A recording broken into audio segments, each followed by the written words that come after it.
নতুন hi guys, আগে একটা তো ভিডিও দেখছেনই, এটা আমাদের একটু গাড়ি গাড়া যায় পড়ছিল। আচ্ছা ওটা বাদ ভাই, আমি আবার ভাই নতুন করে ভাই ব্লগটা শুরু করতেছি। এটা তো দেখছেনই, এই শালা দেখছেনই। আচ্ছা ওকে, গানটা শুরু করা যাক নাকি? হ্যাঁ,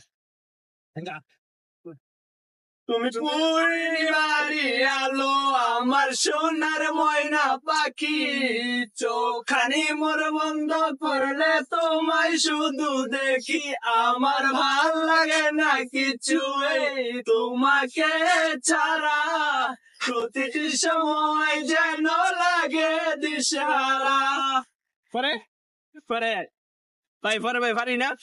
কেন তুমি বোঝো না আমার মনের ব্যথা, পাবো তোমায় খুঁজে। আচ্ছা ভাই, ভিডিওটা কেমন লাগছে ভাই লাইক করেন ভাই, আর পারি না ভাই পারলে কইতাম। তো গুড বাই, সি ইউ, আবার দেখা হবে পরবর্তী ভিডিও।